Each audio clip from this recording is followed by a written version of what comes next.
Right, this is Foxy here on a Friday. It is BBC Radio WM. It's 4:20, and tributes continue to flood in for the actor Ray Liotta, who has died in his sleep at the age of 67. Now, he was on location in the Dominican Republic filming the movie Dangerous Waters. Now, a star of dozens of films and TV shows, the 67-year-old will always be best known for playing Henry Hill in Martin Scorsese's 1990 gangster film Goodfellas. What a film. One of the greatest films ever, in my humble opinion. Of course, starring Robert De Niro, Joe Pesci as well. Can we just have just 51 seconds of your time, please, for me? Can we just have a listen back to this? It's the opening of the film, which is narrated by Ray himself. The hairs in the back of my neck. As far back as I can remember, I always wanted to be a gangster.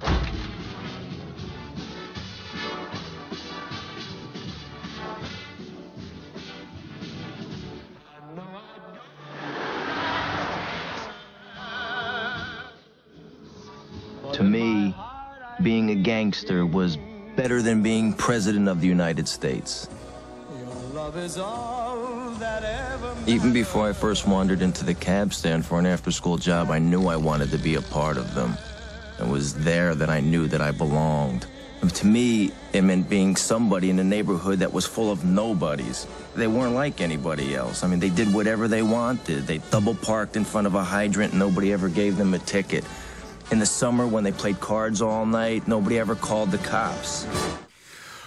It is one of the greatest films ever, and if you've never seen Goodfellas, that is probably the only 51 seconds we could actually play from the film without being hauled off air. But if you haven't seen it, watch it over the weekend. It's superb. Now, Van Connor is a film critic and host of the Off-Screen podcast and joins me this afternoon. Van, what a film that is. Oh, you can't top Goodfellas, can you, Foxy? No. It's iconic. It's just a movie that you can just watch over and over and over again. And you somehow still manage to take more away from it every single time. There are so many iconic things that you forget iconic things from the movie. Every time I watch it, I forget about the sequence where the diner moves, where they're sat having a conversation in the diner and the whole perspective. I forget about little things like that until I'm watching it. And then I remember, oh, God, this movie's got so many great things about it that there are things that great that you can actually forget. It's got things to spare. Do you know, I'm so excited for when my girls turn 18 and I can finally sit them down and watch that and not Frozen. I mean, that, for me, just one of my favourite films of all time. And, of course, we you know, the news yesterday, Van, such a sad loss. I mean, can you tell us a bit about Ray?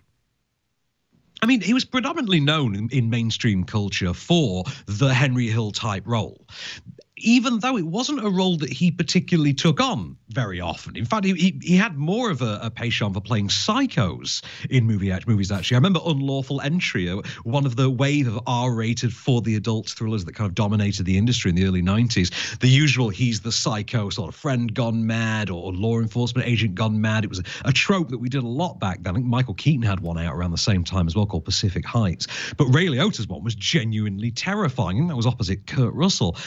He was also quite willing to diversify. He would pop into other genres like science fiction and things like we did, like No Escape, part of the brief 90s love affair with futuristic remote prisons, like the movie Fortress with Christopher Lambert, which seemed to be what everyone was competing against.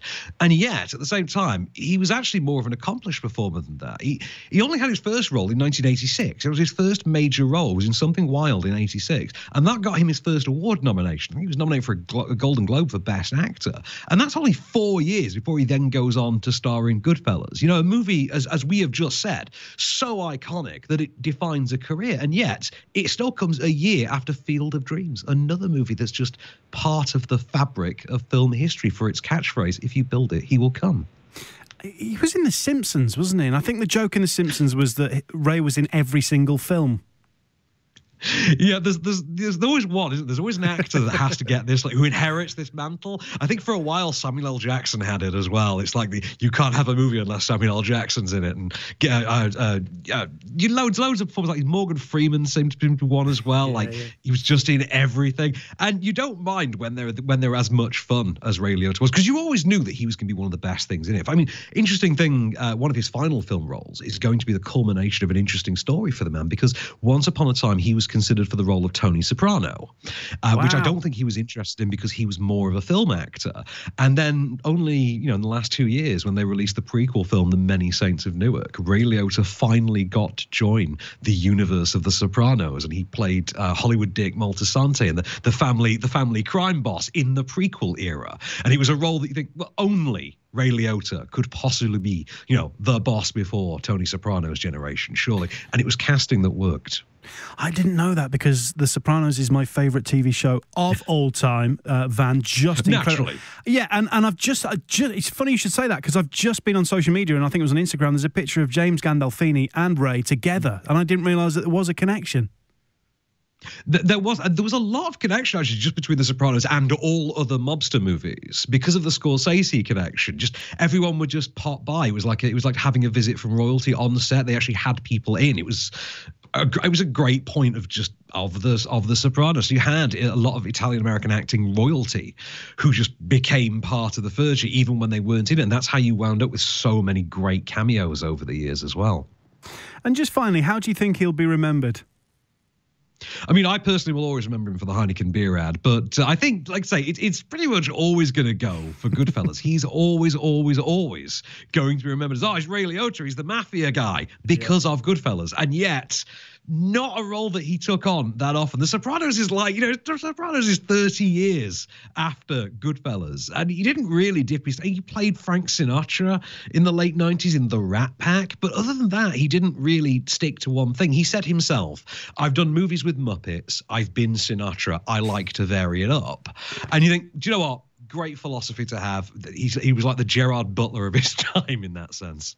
Well, Van, I've got a little treat for you, and forgive me, Steve was doing the news. We might be slightly late, but I've got the Heineken advert to play for you, just to bid you farewell. Oh, nice. Yeah, enjoy this. And Van, thank you very much.